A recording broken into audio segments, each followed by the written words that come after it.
babies have perfect spirits. They know truth. They inherently understand it and they love it. But their parents hold some degree of denial, and that causes conflict with the child because the child desperately wants to be real and needs to be real. And the horrible rub is that his parents desperately need him to be just like they are.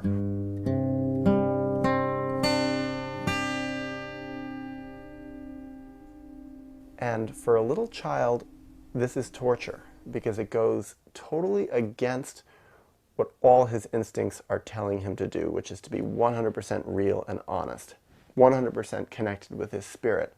So right away, he comes into conflict with his parents and their needs, their unresolved emotional needs, their need to lie.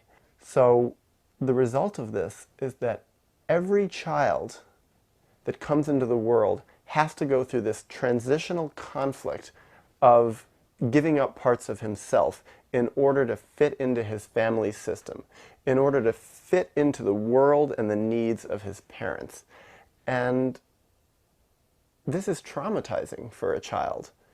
And traumatizing in 100% of the meaning of the word trauma. It's emotionally overwhelming. It's totally intense. It's full of horror and misery and terrible, terrible pain.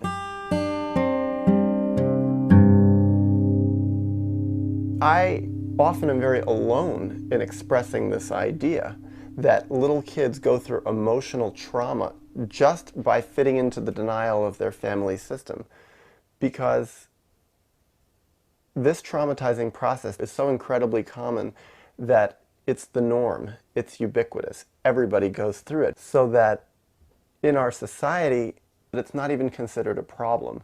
Or another way to say it is it's the pink elephant in the living room, that all little kids are going through emotional trauma in their families, but it's so common that nobody wants to say it.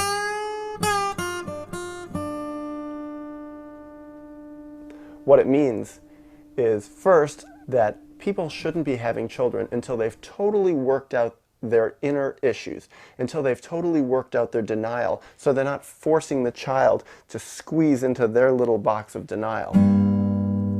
The second thing that it means is that parents themselves have to look at what happened to them. They have to look at their own history and see that what they are doing to their children and have done to their children is exactly what was done to them. And that means that they have to look at their own history of trauma, and they have to get in touch with their own internal pain that's been split off for decades. They have to look at the horrible things that their parents did to them. And this entails breaking their idealization of their parents, to whatever degree they idealize their parents.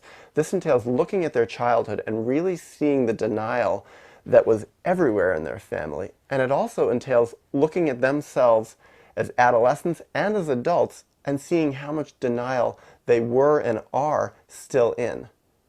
And to be blunt, who wants to do that?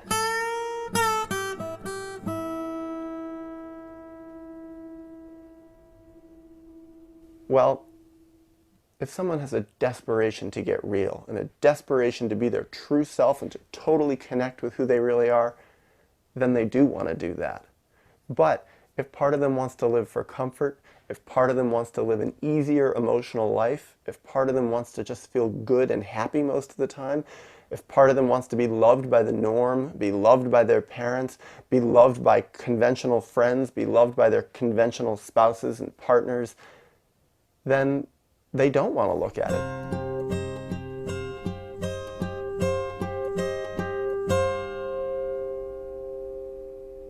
And here's a fascinating point, that the process of a child being traumatized, emotionally traumatized, being forced into denial, being forced to go through horrible, painful experiences, is exactly what an adult needs to go through in order to work out his traumas, just in the other direction. So being traumatized is like swallowing poison. It burns your mouth, it burns your throat, and it burns your stomach. But if you can learn how to take that poison and put it into some split-off part of yourself, it doesn't hurt anymore. Now, the process of emotional healing and of bringing those traumas up, of looking at your denial and of resolving it, of figuring out how to work it out and becoming an honest person, that's the exact opposite process. That's taking the poison out of the split off comfortable parts of yourself, bringing it right back into your gut and vomiting it up. And it's terribly painful. It's exactly the same pain that the child went through once upon a time. So the intensity with which people resist looking at their traumas and resist healing them goes to show exactly how painful the traumatizing process was in the first place.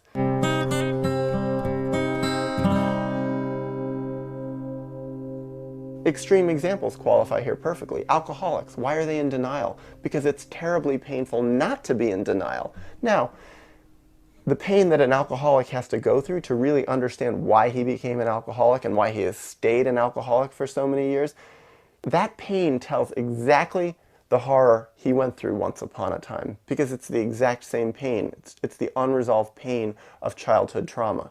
Now, that's an extreme example, but for all of us, it's true. Breaking our denial is terribly painful. And how much easier to just say, I'm not in denial. I don't have any problems. Lots and lots and lots of people say that.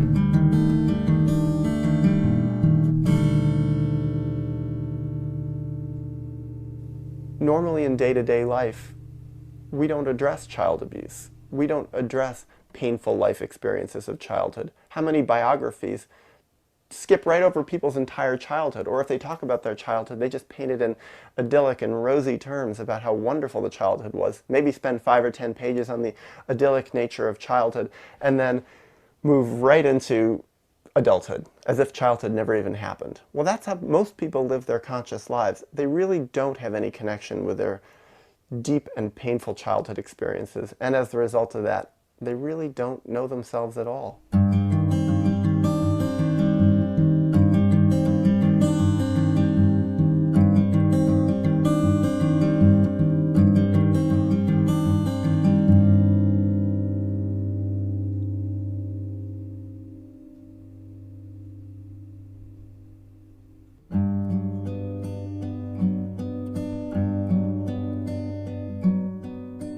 It is amazing to see how addicted people are to their comfort, how their comfort is more important to them than almost anything else in the whole world.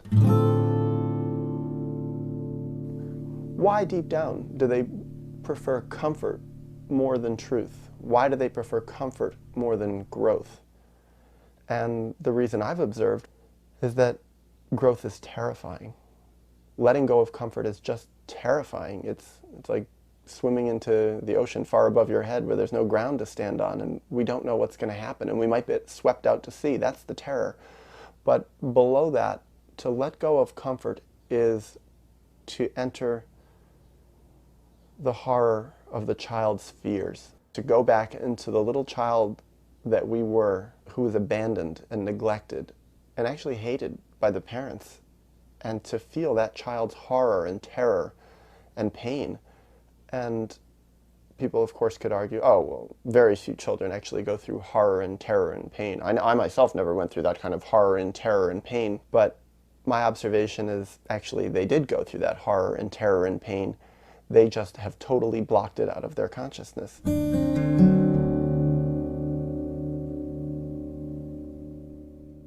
If people really could relate to their own child within, their own childhood experience, they would certainly get why they like comfort. And when people actually do look within and really are able to look deep, deep down into their troubled sides, get into their more unconscious sides and their split-off horror, they can see why they have their problems, their addictions, their desperation to cling to comfort, to cling to relationships that even aren't healthy relationships at all, to cling to that addictive quality of, I need to be with this other person so desperately, or to look at why they really had children. I've asked a lot of people, why did you really want to have children? And most people give facile surface answers. I wanted to have children because I love children, or I wanted them because I wanted them, or it just happened, or that's what we're supposed to do, or that's biologically healthy. But the deeper reasons are they want children to plug up something in their own life, something that's missing, and often to put a plug in the hole that their pain and their horror might escape through. Then there are all the other addictions, people who are alcoholics and drug addicts. They're desperately striving to keep themselves living in a comfortable realm so they can avoid the horror that's within them. No one who is a drug addict or alcoholic or addict of any sort would have those kind of problems unless they had a massive amount of pain and torment from their past that they were trying desperately to push aside. Other addictions too work perfectly. I've seen gambling addicts. What are they really gambling with? What they're really trying to gamble is how long they can keep their pain and their horror and their inner torment at bay.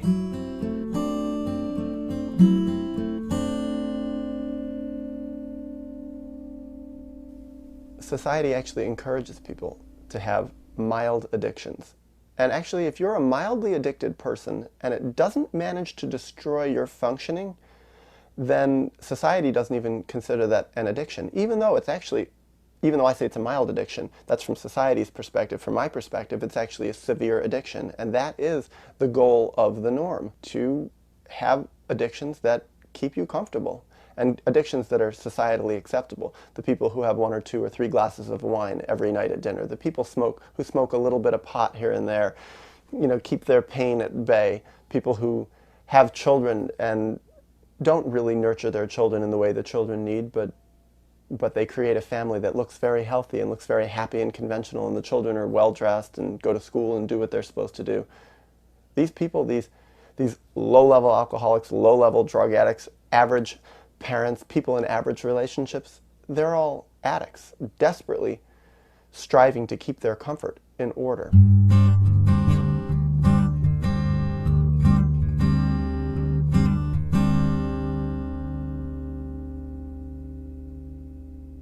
What happens if they drop their comfort, which is the prerequisite for growth?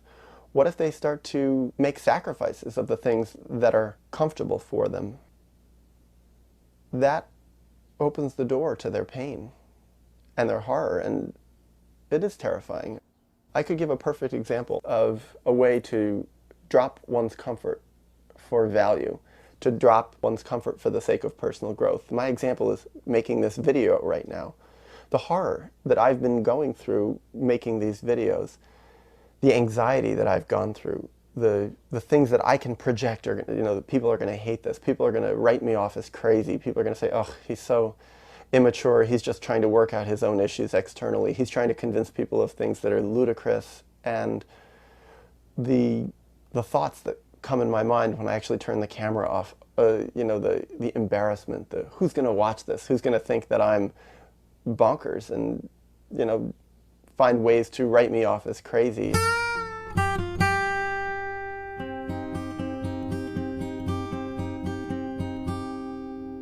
Yet why am I doing this? I'm doing this for the sake of sharing something of value, something that can possibly change the world. Will everybody listen to this? Absolutely not. Might some people out there listen to this? I sure hope so. That's my goal. And also, it's good for me because I believe there's a great value in manifesting my true self at whatever the cost. And for me, the cost has been great. Mostly the main cost that I've had is an incredible amount of anxiety about becoming real and being real, because it doesn't win friends. Or actually, that's the funny thing. It actually wins real friends, but there's very few people in the world who really have the capacity to be real friends, because so few people are even interested in this stuff. Their whole purpose in life is to avoid this stuff and to keep their painful material far, far away from consciousness. So I would guess that the average person who is watching this video right now, if they really want to avoid their pain entirely, they would have turned this off a long time ago and watched something else. There's certainly no lack of things on YouTube to watch that can help keep you comfortable. And yet, I feel a need to do this anyway, both for myself and for the world. I'm fighting for me, for myself to manifest truth and honesty at whatever the cost.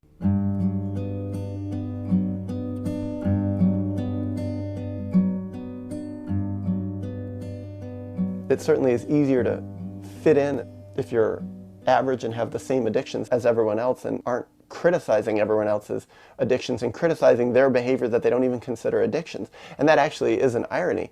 You take the average severe alcoholic who's getting totally drunk and blacking out and doing crazy things and getting in fights and falling down and smashing themselves up and having terrible hangovers in the morning and having sex with strangers constantly. That severe alcoholic, if you tell them, you know, you're a real alcoholic, their response many, many times, and I've experienced this, is absolutely no, I'm not. I drink a little bit once in a while, but I can totally control it. How dare you call me an alcoholic? And they generally don't want to be friends with me after I say that, don't want to be my therapy patient after I say that, because you're breaking their denial. Well, the irony is that even with very mild addicts, they have the exact same reaction. It's a lot easier for a mild addict to write someone off who's breaking their denial, who's challenging their denial, because they have all of society behind them. What happens if you tell someone, you shouldn't be having children? You're in a very disturbed relationship, when that's not their perspective at all. Their perspective is, I'm in a really good relationship and I'm really happy now and everything is good and I can't wait to have kids. People don't like to be challenged like that. They're going to be very resentful.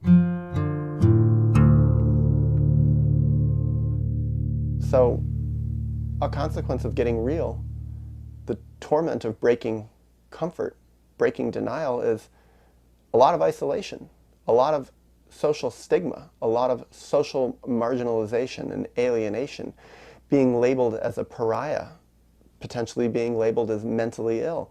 And people have a wonderful way, even professionals have a wonderful way of taking things that they don't find comfortable and pathologizing it. For instance, if I went to a therapist and described, you know, I just have all these really excited ideas and I feel this vital passion that I need to share them, and it's at a great cost to me and there's a lot of consequences for this that people respond negatively.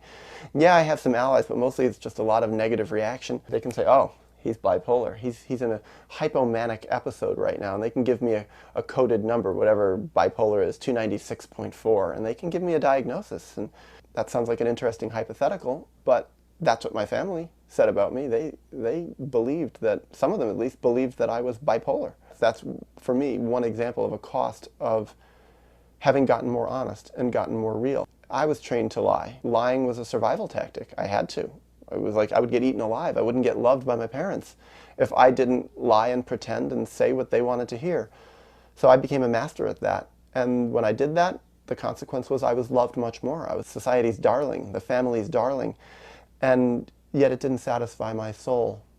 And that's been my deep motivation for getting real and getting honest. Because my attitude now is, whatever the cost is, it can't be as bad as the cost of being fake.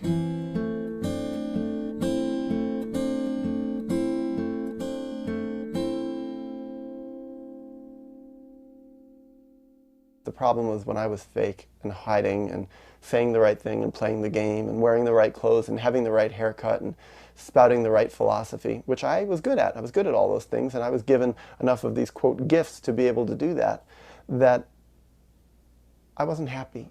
At some profound, deep level in my soul, I knew there was something very wrong what I was doing and who I was. Not a real person, a fake person. And I still feel to some degree I am, and to survive in the world a lot, I have to be, to some degree, a fake person. I could say part of it's maybe a good survival tactic now. I'm not, committing suicide by honesty. But at the same time, as I get stronger, I have more of my true self to lean on. I have a center to hold on to that allows me to say what I want and say what I believe with much less anxiety than it would have cost me in my past. In the past, the anxiety would have been so bad that I couldn't have even considered the possibility of saying this stuff. Now, I can say it. Still is very anxiety producing for me, but I'm also predicting that in the future, as I get stronger and work out more of my traumas and have more of a true connection and a deep and honest connection with the core of my true self, that this will be much easier. But in the meantime, it's okay, because the purpose of life is not to be comfortable. It's not to be happy in the short term. It's to get real and to grow.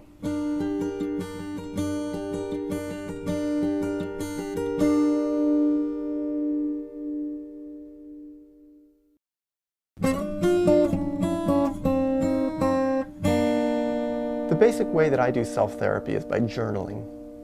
I write in my journal every day, and I write down exactly what I'm feeling. I write down what I'm going through. I write down my experiences, usually of the previous day, but sometimes of 10, 20, 30 years past in my life, and I analyze them. I try to make sense of what I'm going through. I try to make sense of my present feelings and my present experiences in light of my past experiences. I try to connect my past to my present. But it's also a way of being incredibly honest with myself.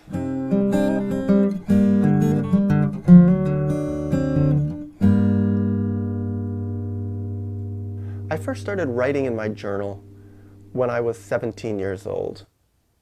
And I went there because I felt so alone. I was desperate.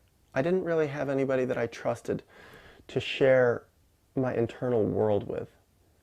My family wasn't safe. I didn't have any friends that I could be so intimate with, and I most certainly didn't trust therapists. I had gone to a psychologist once when I was 13, against my will.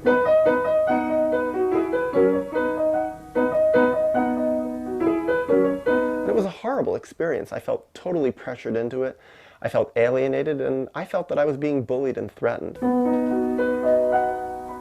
So I turned to myself, and I started writing in my journal. And it was terrifying. I was so afraid that someone in my family would see it and discover my inner world. And I couldn't bear that thought. So what I did is I took my journal, it's a black journal that I had, a big black journal, and I drilled a hole in it with a drill press. And I put a combination lock on it. That allowed me to feel safe. Right away, I started finding myself able to write about what I was feeling. And it was limited at first. I could maybe write a page or two at most, maybe a paragraph just about my feelings.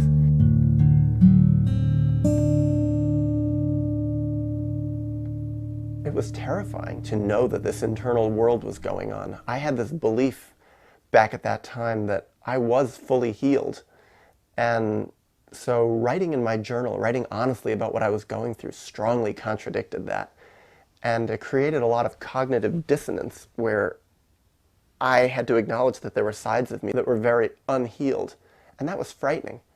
But it was also liberating because it gave me a sense of hope.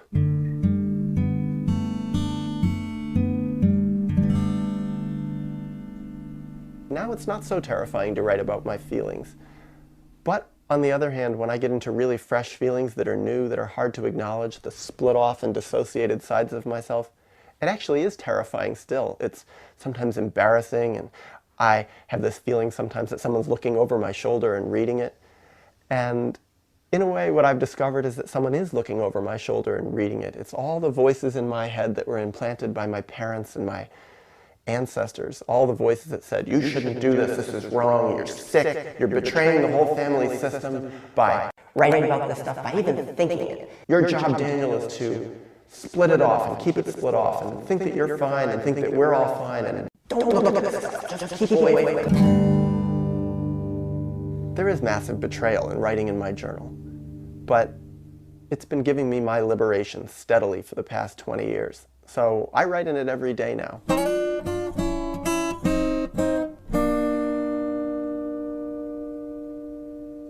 Pretty much I remember my dreams every night. I shouldn't say I remember my dreams, I remember some of my dreams. I think we actually all dream a lot more than we remember. I know people who say, oh, I don't dream at all. And what I've come to realize is, yes, they dream just like everyone else, but they're just so split off from themselves that they don't remember their dreams at all. And I can understand why, because becoming unsplit off, becoming reconnected with yourself is a terrifying process. And it's more than getting a cup of cold water thrown in your face. It's actually like sticking your finger in an electric socket. It's terrifying, and it overwhelms the business as usual sort of life that most of us live.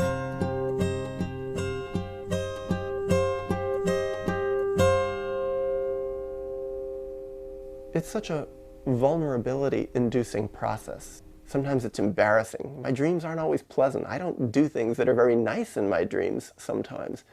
And things happen to me in my dreams sometimes that that are ugly or weird or strange. There's terror, there's violence, there's sexual acting out, there's paranoia. And I think these things are part of most of us, these unpleasant, ugly sides of human reality. What they are is our split-off trauma. And most people totally underestimate how traumatized they are. Most people, I think, underestimate how traumatized they are to such a degree that they don't even realize that they're traumatized at all. They think they're fine. And it's just not the case. I think most people are incredibly traumatized. Now, of course, in our society, the conception of a traumatized person is someone who's gone through the most utterly, unbelievably horrible experiences. For instance, someone whose family was murdered in Rwanda, or someone who was raped, or someone who was terribly sexually abused as a child, or violently beaten up or mugged many times. These are the traumatized people. But in reality, yes, these are the traumatized people, but these are the top extreme 1% of traumatized people. The other 99% of humanity remains incredibly traumatized.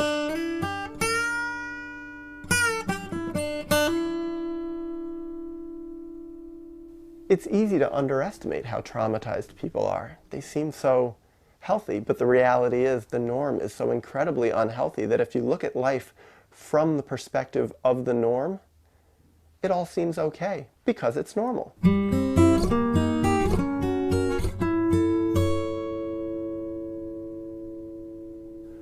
One thing that I've experienced as the result of my self-therapeutic process is that more and more I side with the child within me. I don't look at life from the perspective of the norm, and especially I don't look at life from the perspective of the norm being healthy.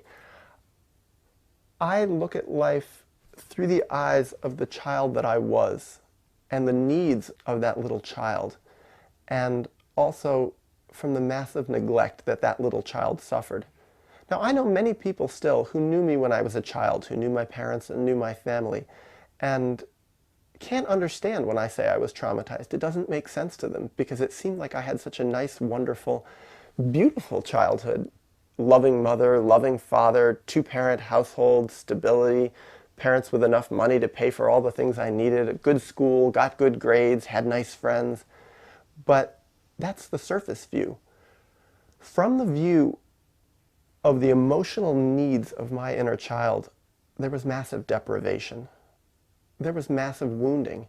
I wasn't really getting my deep emotional needs met.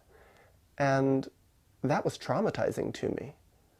And what I've come to realize in looking at the world and looking at other people from the perspective of the child's needs, that I am not alone in that.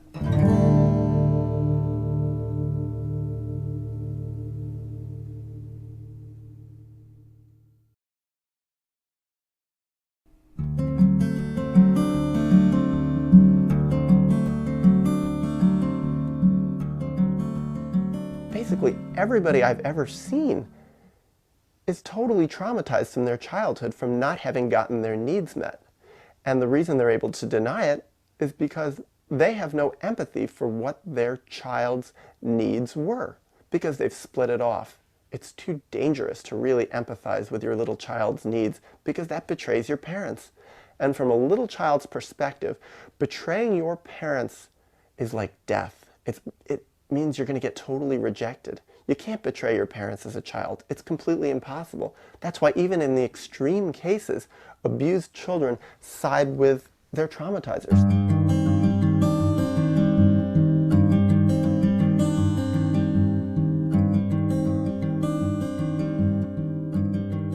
Now, most people grow up and break away from their parents, get some distance from their parents, and then are able to see their parents in a more honestly critical light, in a more legitimately realistic light, and they're able to see more of the reality of their parents' flaws and their parents' strengths. Though I should be really careful saying that because I know so many people as adults who have little or no ability to see their parents' flaws. Or they think they see their parents' flaws, and they think they see their parents' flaws in a realistic light, but at best they see maybe 5% of their parents' flaws because it's still far too painful to see the full reality of how limited their parents were. because to see how limited their parents were is to really acknowledge how traumatized they were, how traumatized they are, and how totally vulnerable they remain on the inside.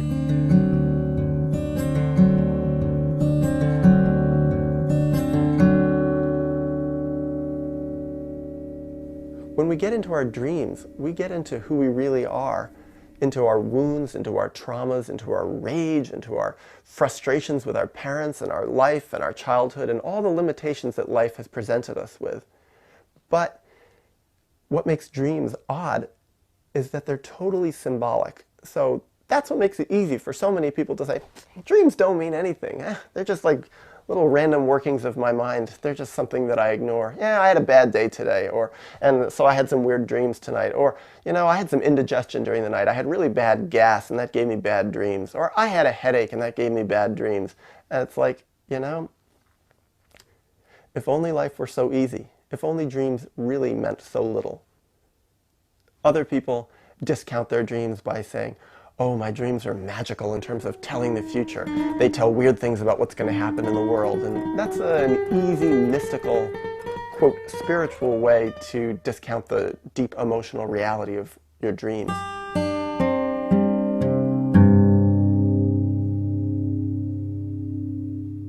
Analyzing dreams is not always easy. It's a lot of work, and sometimes there's a lot of guesswork and speculation. But that can totally fuel the self-therapeutic process, because just the act of questioning, of saying, what does this dream mean, of trying desperately to figure it out, even when there may not be a lot of clues, that in and of itself is valuable, because it starts the ball rolling of looking inward, of picking yourself apart in a healthy way and trying to figure out what's going on. And often if we go really deep inside ourselves and self-reflect, and ask ourselves, what does this dream mean? And let our mind quiet down. Often we find the answer bubbles up.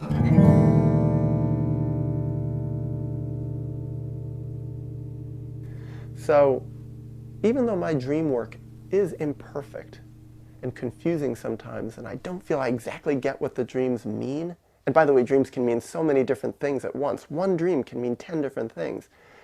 That maybe I get 2 of those things or 3 of those things. But over time, what I've found is that I've gotten much better at figuring out what my dreams mean. And often I get them pretty quickly, or get much more of them. Now, of course, I'm still improving on the dream analysis process. And it's like a muscle. It's something that the more you exercise that muscle, the stronger it gets. And no wonder then that people who have very little experience looking within feel very alienated when it comes to analyzing their dreams. They really can't make much sense of it. But again, like all things, if you try and you practice at it, you get better.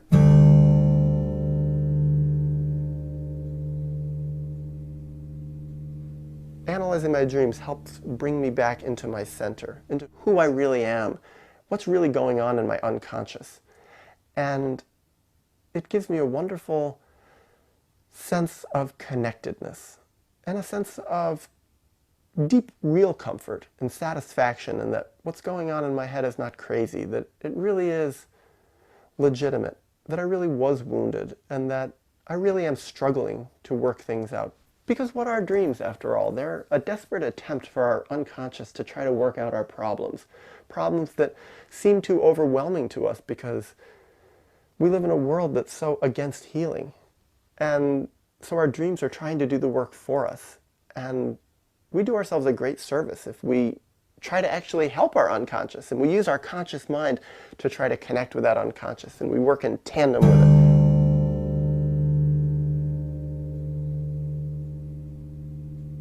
I've already talked about it a little bit, because journaling and dream analysis are both forms of self-reflection, but in the broader sense, it's just any way of looking within, of asking ourselves, who are we really? What are we doing with our lives? What's going on in here and in here? And what I found with self-reflection is when I simply just try to self-reflect, I actually get answers. And often, I believe this with other people too, because I've observed it, that if we have the courage to just ask ourselves the questions, often the answers come pretty quickly, because I think desperately our unconscious wants to give us the answer. Our unconscious desperately wants us to heal and wants us to become the full, true, manifested person that we were all meant to be.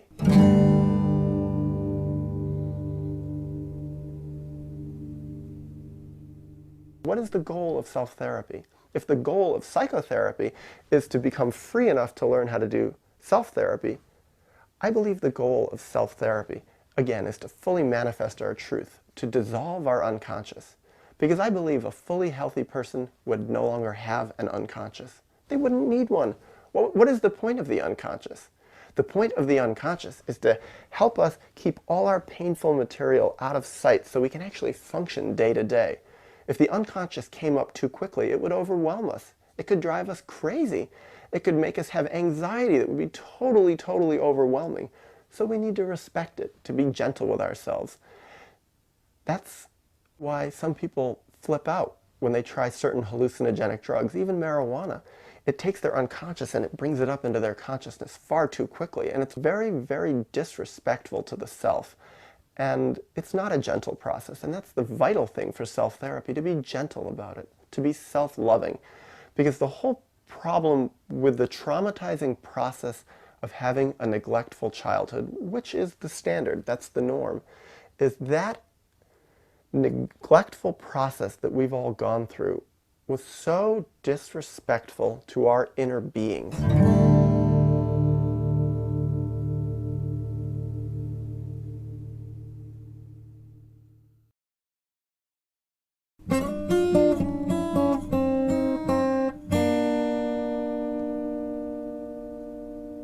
So many people today live extremely unhealthy lifestyles. And that actually works to the advantage of keeping your traumas split off.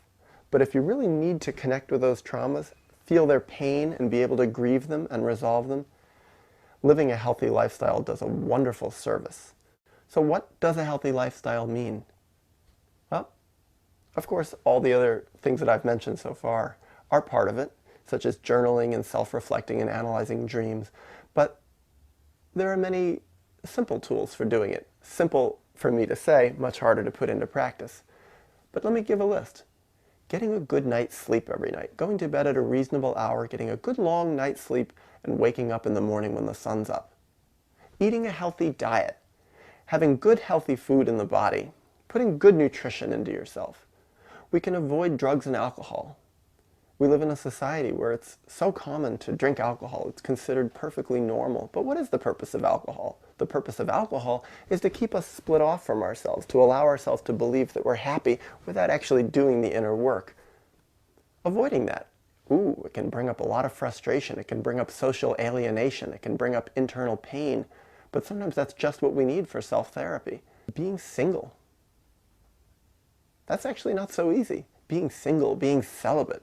Not going out and having sex, not projecting your ancient unmet childhood needs through the sexual lens onto someone else and hoping that person's going to rescue you. That's the reality of what most sex is and what most relationships are. So if we can avoid that, we do ourselves a really wonderful turn in our self-therapy process, because it brings us back in connection with who we really are and what our real needs are.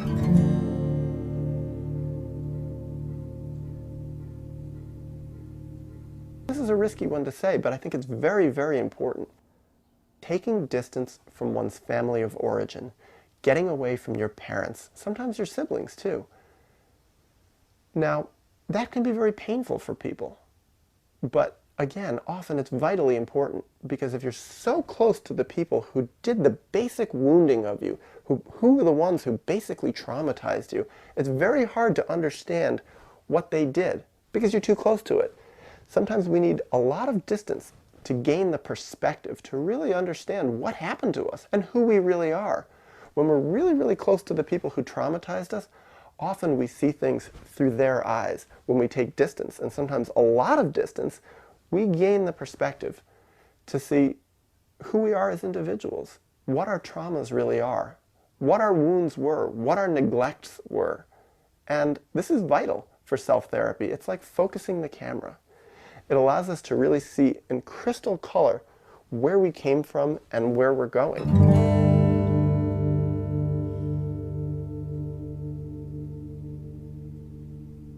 Having good friends, strong allies. Now, the reality is, in our world where the norm, the 99.99% of norm, is very dissociated, there really aren't very many wonderful allies out there, but there are some. And if we really work hard and really go out and look for good friends and look for good allies, there are people out there who can support us, who can understand what we're going through. It's not easy. The problem is, sometimes gaining really new friends who really love us for the reality of who we truly are, that entails letting go of old friends, people who really weren't so supportive, but were our primary allies in life. And it can be very damaging to a healing process to have one's closest allies not really be supportive of one's self-therapy process.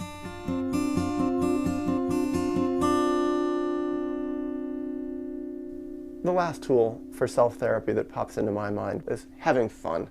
Going out and having a good time, enjoying life, seeing the beauty of what life has to offer, because self-therapy so much of the time is just a painful, unpleasant process. So we need to balance it out with some enjoyment, going out for an occasional good meal, having a good walk in the park, looking at flowers, smelling the roses, spending time with people that, again, really care about us, and doing it in a lighthearted way. Playing music, listening to music, maybe even watching some good television, watching a good movie.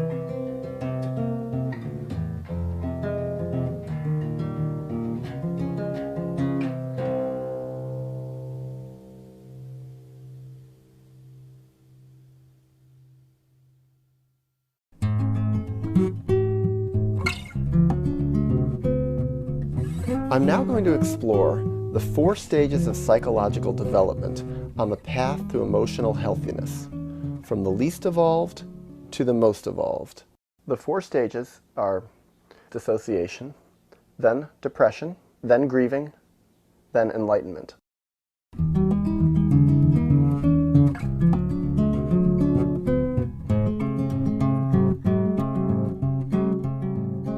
I'm going to define each of the 4 as I go along, but I'll start with the least evolved one, which is dissociation.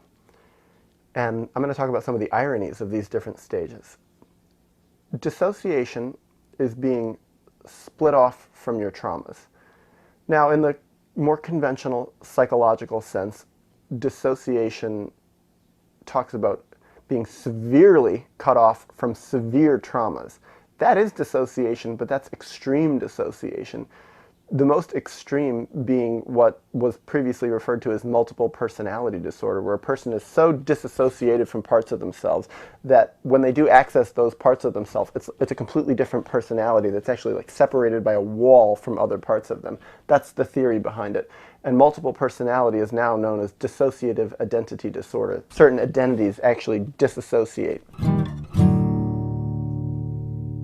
When I refer to dissociation, I just mean being split off from your traumas, split off from whole parts of your own experience, split off from your pain, split off from your misery, and also, consequently, split off from a lot of your healthiness and a lot of your joy and your life force.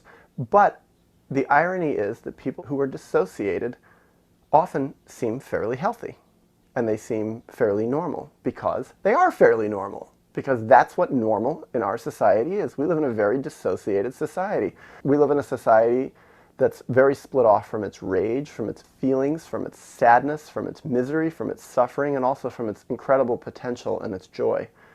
Now, one could say we live in a society where we perpetrate terrible wars on other people in the world. We have horrible poverty. We treat gay people terribly. We treat homeless people terribly. We treat certain minorities terribly, we treat women terribly. All true. These are all signs of dissociation, because this is where individuals collectively express their dissociated, hated, suffering parts. And people who are dissociated split off their rage onto their children, and they act it out in that way. In my conception of the 4 stages on the path to becoming really healthy, Being dissociated is just downright primitive.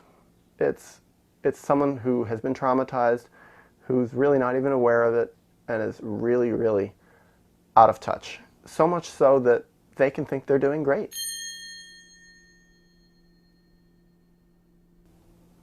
The irony here is that the person who is at the most primitive stage of psychological development can believe that they're actually at the most mature stage. And our dissociated world often agrees with them, totally mixing up healthiness with being split off from your feelings, which is why I say that dissociation mimics enlightenment.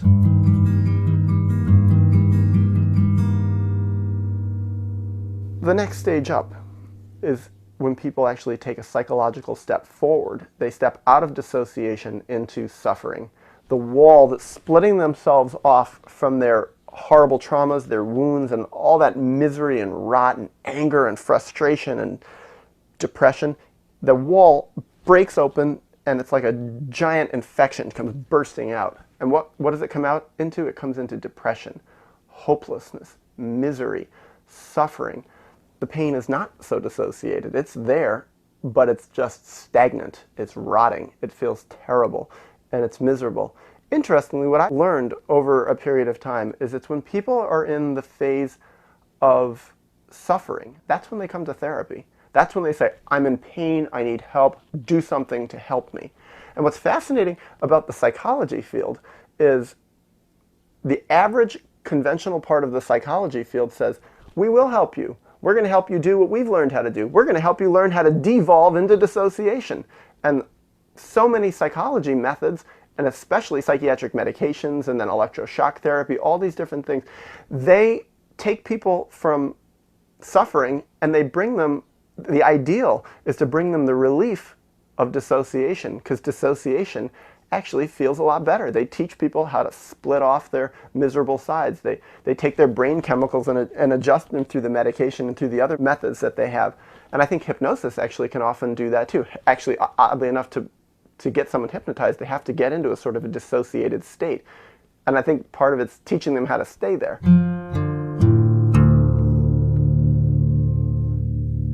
Now, a lot of people decide to become therapists and psychiatrists once they themselves have mastered the art of learning how to dissociate, and they want to help other people do the same thing. Do all therapists do that? Definitely not. Do most therapists do that? Help people learn how to dissociate better? I think my experience shows me that yes, most do that. Do all psychiatrists do it? No, I think a very, very far majority of them do. That's why they prescribe medication, because medication does not help people evolve. There's no doubt about that. It can help people function better, but often people who are very dissociated do function much better than people who are very depressed, people who are in a lot of suffering.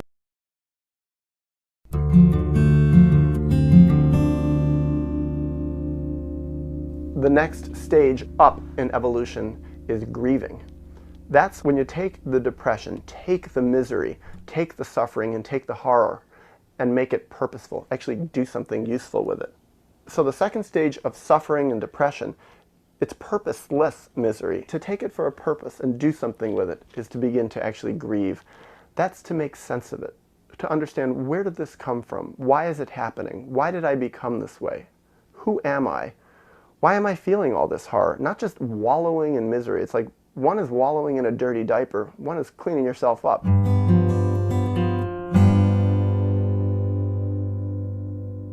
How does somebody grieve? How does somebody do that? The work of self-therapy is to actually learn how to grieve. And grieving is actually resolving traumas. Being dissociated is not dealing with your traumas at all and splitting them off. Suffering and depression is actually feeling the horror of your misery but not knowing what in the hell to do with it. Then grieving is actually making use of it. It's working through the loss, working through the pain, understanding what happened, learning to love yourself and love your core of truth in spite of the horror of what you've gone through, learning that you're not your traumas. You're not the miserable things that you were taught in your childhood that you are. Now, some people could say, oh, my childhood never taught me that I have anything bad about me. I was just taught in my childhood that I'm a good, wonderful person. Well, chances are, if you really fully believe that, and you haven't done any grieving, chances are you're still very dissociated. And I say that also from personal experience, having at a point in my life been very, very dissociated. I came out of my family when I was 18 years old and went off to college, pretty damn dissociated. And it burst open into misery and depression and has gone much more into grieving. I would still say a lot of me is still in a grieving phase, and I have been for a long time. I think I have a lot of grieving ahead of me, but I think there's different parts of our personalities that can be in different phases at different times. Part of me is still dissociated. Part of me is still pretty depressed and suffering and miserable, and part of me is grieving. To talk a little bit more about grieving, really understanding what the loss is. What was lost? Because when you get traumatized as a child, you really do lose something. And parts of yourself can be stripped away, and sometimes you can't always get it back. You definitely can't have your childhood back. You can never be 4 years old again. But I think part of it's also grieving the fantasy of what you wanted.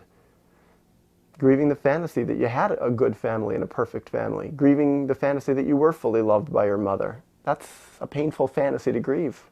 And in my experience, in grieving myself and watching a lot of people grieve, it's torment, and it goes on for a long time. There's a lot of tears. There's a lot of anger. People often don't think of anger as being part of grief, but I see it. Anger is very much part of the grieving stage. Interestingly, one definition of depression and suffering, the second stage, is having your anger turned inward. So a lot of times people who are hopeless and suffering and depressed, they just hate themselves. When they're grieving, the anger starts actually being put onto the actual people who did the damage to you.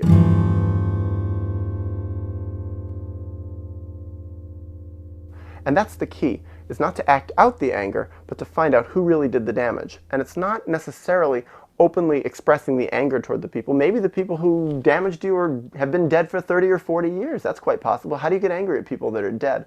Actually, it's quite possible to get angry with people who are long since dead. Get angry at your parents who may be 80 years old now and they damaged you when they were 30.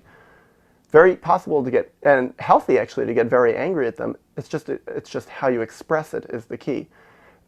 But part of the grieving is feeling the anger, and the key is to feel it and own it. Own that it's there and know that it's healthy and know that it's appropriate, not to act it out.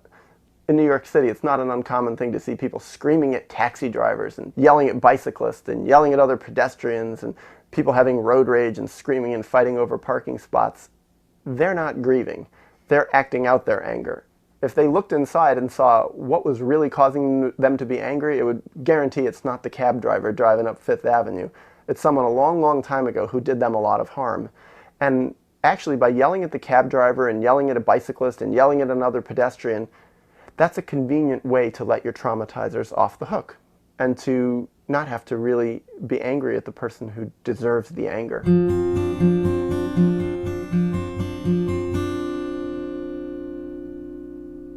Then there's the most evolved stage, and that I call enlightenment. Some of the psychologists call it self-actualization.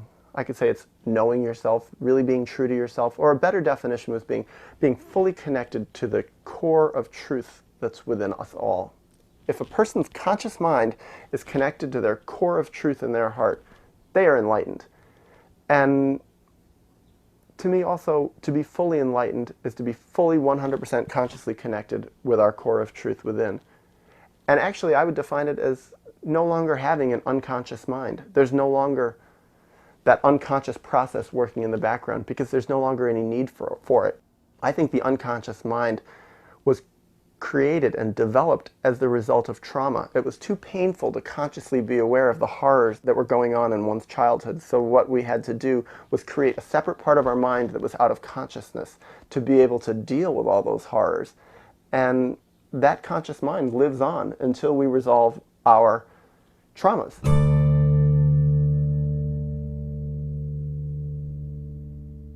So the ideal of humanity is to be fully conscious, to be fully enlightened, to have no more traumas within us, to fully know who we are within. Have I achieved that yet? No. So why do I have the nerve then to say I believe it's possible for someone to become fully enlightened?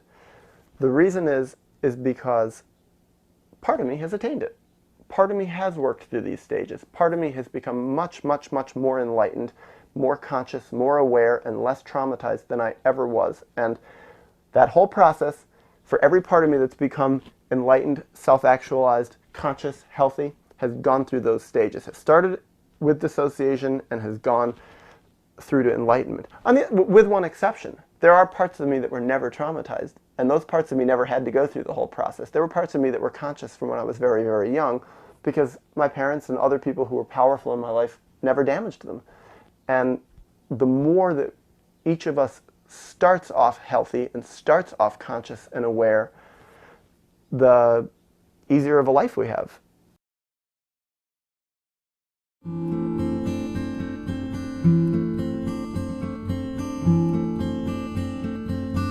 The reason that people become fixated on trying to kill themselves is because they're hopeless. They desperately want to get real, but they don't know how. They desperately want to get real, but it's far, far too terrifying. They want to tell the truth desperately, but the pain of telling the truth is even worse than the pain of staying stuck in horror and misery. So they're totally trapped.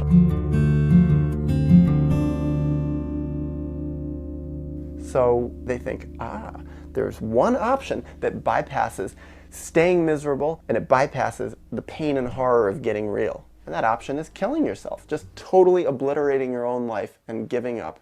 And yeah, it might hurt a little bit to kill yourself, but in their mind, it's an easy way out. It's a way that solves all the pain, solves all the struggle, solves all the horror, and just puts an end to it and says, I give up.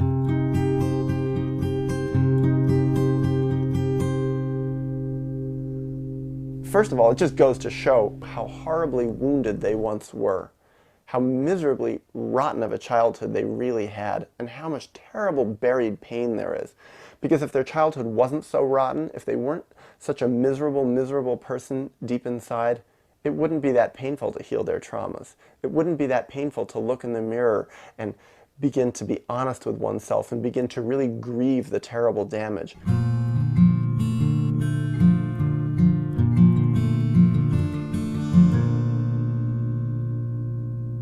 People that become suicidal are usually totally stuck in the very systems that created their traumas and created their misery. They're usually very stuck with their parents in various ways, even if they're not physically close with their parents or geographically close. Emotionally, they still are. Their parents still live very much in their heads, and rebelling against that is terrifying to them and painful and horrible, so they can't do it. That's why they stay stuck in so much misery.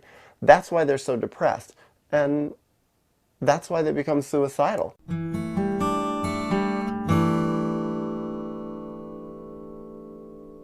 The answer is trying like hell to figure out how to heal. Figuring how to make it easier to heal so that the pain is not so impossible to deal with. So that suicide doesn't seem like an easier option than going through the pain of healing. Because no one who is really healing, no one who is really grieving, is suicidal. When they're grieving, they're working out the traumas. They're letting go of the pressure and the misery and the horror. But how do you grieve?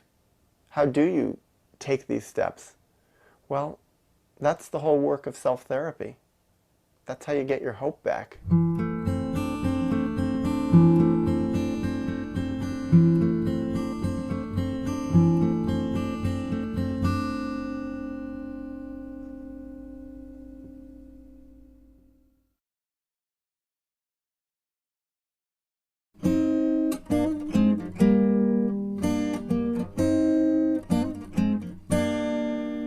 Little babies have perfect spirits. They know truth. They inherently understand it and they love it. But their parents hold some degree of denial, and that causes conflict with the child because the child desperately wants to be real and needs to be real. And the horrible rub is that his parents desperately need him to be just like they are.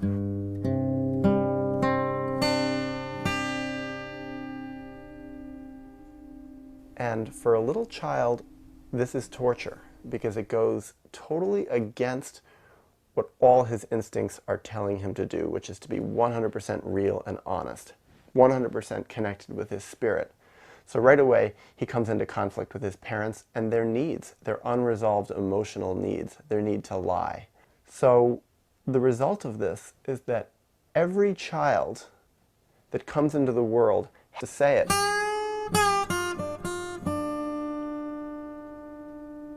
What it means is, first, that people shouldn't be having children until they've totally worked out their inner issues, until they've totally worked out their denial, so they're not forcing the child to squeeze into their little box of denial. The second thing that it means is that parents themselves have to look at what happened to them. They have to look at their own history and see that what they are doing to their children and have done to their children is exactly what was done to them. And that means that they have to look at their own history of trauma, and they have to get in touch with their own internal pain that's been split off for decades. They have to look at the horrible things that their parents did to them. And this entails breaking their idealization of their parents to whatever degree they idealize their parents. This entails looking at their childhood and really seeing the denial that was everywhere in their family. And it also entails looking at themselves as adolescents and as adults and seeing how much denial has to go through this transitional conflict of giving up parts of himself in order to fit into his family system, in order to fit into the world and the needs of his parents. And this is traumatizing for a child. And traumatizing in 100% of the meaning of the word trauma. It's emotionally overwhelming. It's totally intense. It's full of horror and misery and terrible, terrible pain.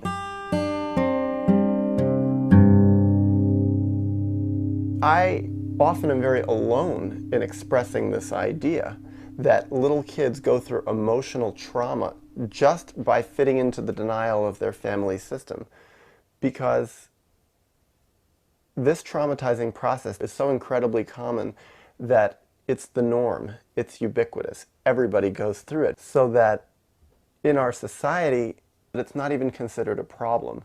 Or another way to say it is it's the pink elephant in the living room, that all little kids are going through emotional trauma in their families, but it's so common that nobody wants to, they were and are still in.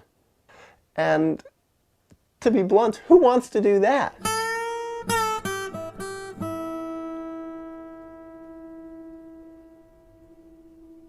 Well, if someone has a desperation to get real and a desperation to be their true self and to totally connect with who they really are, then they do want to do that. But if part of them wants to live for comfort, if part of them wants to live an easier emotional life, if part of them wants to just feel good and happy most of the time, if part of them wants to be loved by the norm, be loved by their parents, be loved by conventional friends, be loved by their conventional spouses and partners, then they don't want to look at it.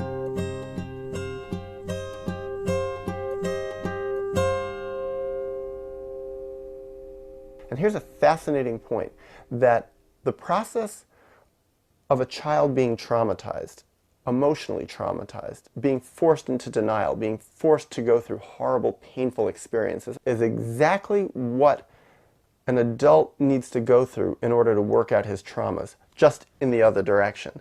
So being traumatized is like swallowing poison. It burns your mouth, it burns your throat, and it burns your stomach. But if you can learn how to take that poison and put it into some split-off part of yourself, it doesn't hurt anymore.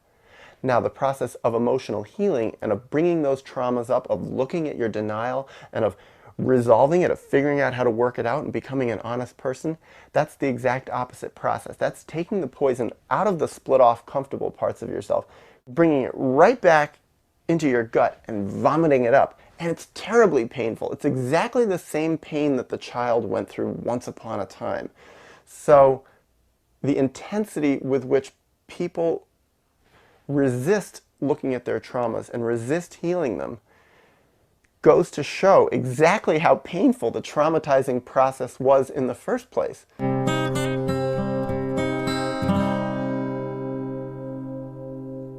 Extreme examples qualify here perfectly. Alcoholics, why are they in denial? Because it's terribly painful not to be in denial.